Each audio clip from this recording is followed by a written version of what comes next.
Hello ladies and gentlemen, I hope you will enjoy today's video. أتمنى لكم هذا الفيديو مميزة. Let's get going إن شاء الله. Assalamu alaikum wa rahmatullahi ta'ala wa barakatuh, ladies and gentlemen. How are you doing today? I hope you guys are in good health and everything going fine. MashaAllah tabarakallah. As I said in my last video, which was the flight instrument, I'll be taking the principles of flight today, inshallah. So I also gave you the little insight perception of the principles of flight as well. So inshallah today we will be taking it. I hope you will stay tuned and please do not forget to like, share and subscribe, inshallah. So let's get to the point, inshallah. Let's get going. Alright, ladies and gentlemen, the principles of flight studies the fundamental physical laws governing the forces acted on an aircraft and how the natural forces affect the performance characteristics of an aircraft as well. Now, to be able to control an aircraft, whether it be airplane, helicopter, glider or balloon, the pilot must comprehend these principles involved and also learn how to implement them in action. So it's very important. So for instance, now the flight control deck of an Airbus or Boeing, so it's totally different. There are two different things here. The pilot must have the basic knowledge on how to fly this aircraft in order to have a safe flight. Now, in the atmosphere, it is an envelope of the air that surrounds the earth and rests upon its surface. It is as much as part of the earth as the sea or land, but differs from land and water. But it is a mixture of gases with mass and also has indefinite shape. So this also crucial. However, air itself is a fluid. Generally speaking, when most people hear the name air, what comes to their mind is water, correct? But gases like air are also fluids. Normally, fluids normally take on shape in their containers and do not resist any deformation when little stress is applied. Likewise, the viscosity is also the property of fluids that causes it to resist flowing. Now, this is basically physics. Viscous liquid is a liquid that moves, that flows in a slow manner. For instance, now the engine oil, the lubricants oils also applied. It's also part of viscous liquid. So this is the correct actually the movement of fluid while it is being resisted. That's it. Yeah. Furthermore, friction is another factor resisting the movement of a fluid or object. It is the resistance of a surface or an object encounters when in movement. However, friction exists in between two materials contacting each other.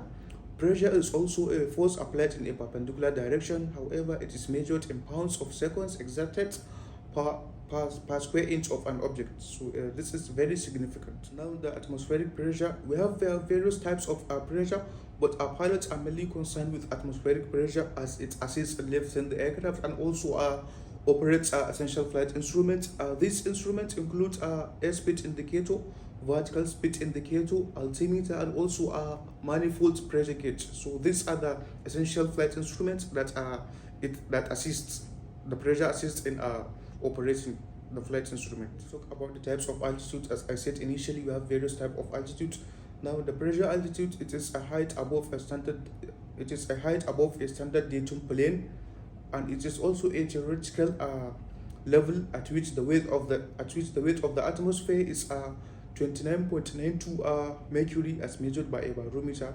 However, we have also the density altitude. The density altitude is a vertical distance above the sea level in a standard atmosphere at which a fixed density can be found. So these are the two main types of altitude. We have many as well. Now, the effects of pressure on density is that air is a gas. It can be compressed or expanded. When air is compressed, a great amount of air occupies a given volume, and at the same time, when a pressure of a given volume of air is decreased, air expands and also occupies a great space. So this is a very crucial phenomenon. In order to achieve a successful flight in a machine that is heavier than air, you must overcome several obstacles, and one of those obstacles, as discussed initially, is the resistance to movement, which is precisely drag force. So as I said in my last video, I did it long time ago, the content which was four major forces acting upon an aircraft. We have the thrust force, we have the drag force, we have the lift force, and also the weight. So the drag force is the one resisting the movement of an aircraft. However, the most critical obstacle to overcome in aviation industry is the force of gravity. This is very important place.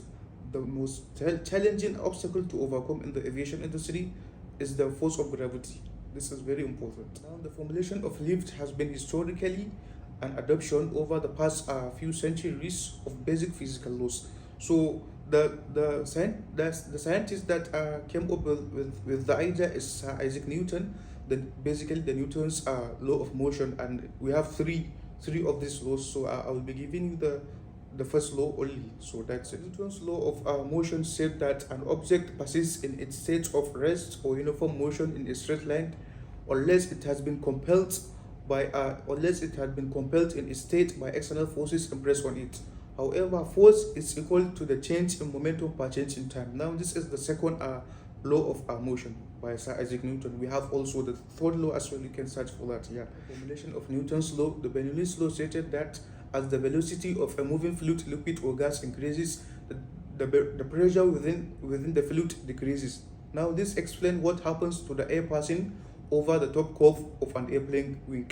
Now let's go to the airfoil is very important as well. It is designed to obtain reaction upon its surface from the air through which it moves. There is high pressure below. A certain lift is generated by pressure conditions underneath airfoil. This is due to the manner in which air flows through the airfoil. A positive pressure results in a specific high angle of attack. So this is very important. There is low pressure above in a wind tunnel or in a flight. An airfoil is simply a streamlined object inserted into a moving stream of sport. Modern general aviation aircrafts have what may be considered as high performance elements and also abilities. So it is highly required that pilots should appreciate and also comprehend the principles upon which the art of flying is based on. So it's very important. Ladies and gentlemen, the principles of flight is a broad content. I hope you guys are enjoying this video. Inshallah, our next video I will be taking the aerodynamics of flight. So it was one of the actually I told you I deleted 4 videos. Principles of flight is one of them, aerodynamics as well, and 2 others as well. So inshallah in our next class we'll be talking about aerodynamics of flight, inshallah. All right, ladies and gentlemen, thank you very much. I hope you enjoyed this video. Inshallah in our next class we'll be taking the aerodynamics of flight. Shukran lakum ala husn istisma'.